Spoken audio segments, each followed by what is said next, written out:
বন্ধুরা, হাতে সময় নেই, ঝটপট কিছু বানাতে হবে, তখন এক বাটি সুজি দিয়ে এই ঝটপট সকালের নাস্তাটি বানিয়ে নিতে পারেন। খুবই সহজ পদ্ধতিতে, যে দেখবে সেই পারবে। আর এই নাস্তার রেসিপিটি একদিন বানিয়ে খেলে রোজ বানানোর ইচ্ছাও হবে। চলুন তাহলে শুরু করা যাক আজকের এই নাস্তার রেসিপি। প্রথমে এখানে একটা পাত্র নিতে হবে। এই পাত্রের মধ্যে নিয়ে নিচ্ছি আমি হাফ বাটি সুজি।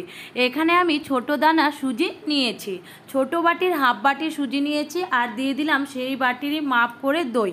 এই দইটা আমি ঘরে পাতা দই ব্যবহার করছি, টক দই। সঙ্গে দিয়ে দিয়েছে সামান্য একটু জল, দিয়ে দিলাম পরিমাণ মতো লবণ। এবারে দই আর সুজিটাকে খুব ভালোভাবে মিশিয়ে নিতে হবে। দইয়ের মধ্যে যাতে কোনো গুটি গুটি না থাকে, হাতে একটু সময় নিয়ে খুব ভালোভাবে মিশ্রণটাকে মিশিয়ে নিতে হবে। তো দই আর সুজিটাকে মিশিয়ে নেওয়ার পর আমি আবারও একটু জল দিয়ে দিলাম। এখানে এই ব্যাটারটা আমার মনে হয়েছে অনেকটাই ঘন হয়ে গেছে। জলের সঙ্গে খুব ভালোভাবে মিশিয়ে নেওয়ার পর ব্যাটারের ঘনত্বটা ঠিক এরকম রাখতে হবে, খুব বেশি পাতলাও নয়, একেবারে মোটাও নয়।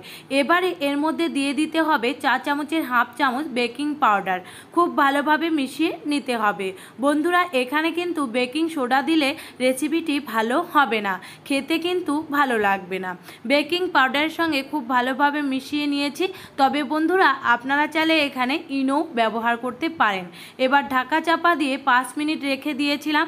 5 মিনিট পর ঢাকা খুলে নিচ্ছি। দেখুন, সুজির ব্যাটারের ঘনত্বটা আগের থেকে একটু মোটা হয়ে এসেছে, কেন কি সুজিটা অনেকটাই ফুলে গেছে আর ব্যাটারটাও কিন্তু অনেকটা ফুলে পরিমাণে বেড়ে গেছে। এবার আবারও একটু নাড়িয়ে মিশ্রণটাকে মিশিয়ে নিলাম। এবার এর মধ্যে দিয়ে দিতে হবে গোটা জিরে। এখানে চা চামচের 4 ভাগের 1 ভাগ গোটা জিরে দিয়েছি। গুঁড়ো মশলা দিয়ে দিলাম হলুদ গুঁড়ো, লঙ্কা গুঁড়ো, ধনে গুঁড়ো, আর দিয়ে দিলাম ভাজা জিরে গুঁড়ো, সামান্য একটু গরম মশলা গুঁড়ো। সমস্ত কিছু কিন্তু আমি পরিমাণ অনুসারে দিয়ে দিয়েছি। দিলাম লঙ্কা কুচি আর পেঁয়াজ কুচি।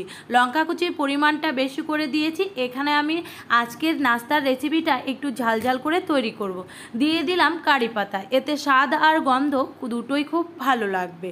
তবে বন্ধুরা, হাতের কাছে কারি পাতা না থাকলে ধনে পাতাও দিতে পারেন।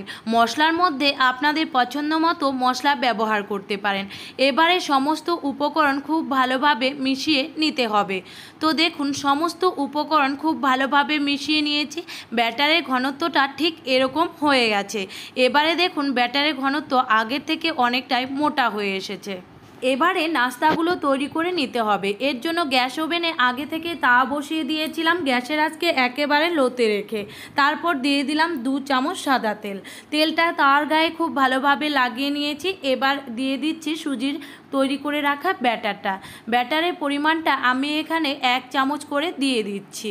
আপনারা চাইলে একটা বড় বড় করে পরোটাও কিন্তু তৈরি করে নিতে পারেন।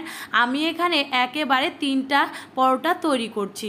তবে বন্ধুরা, এটা দিয়ে দেওয়ার পর গ্যাসের আঁচকে লোতে রেখে 2 থেকে 3 মিনিটের মতন একইভাবে রেখে দিতে হবে, যতক্ষণ না ওপরটা এইভাবে কালার বা শুকনো হয়ে আসে। তো দেখুন, 2 মিনিট পর দেখাচ্ছি। কালারটা খুব সুন্দর চলে এসেছে আর ওপরটা কিন্তু পুরোপুরি শুকিয়ে গেছে। এবার খুব আলতো হাতে এগুলোকে উল্টে নিতে হবে।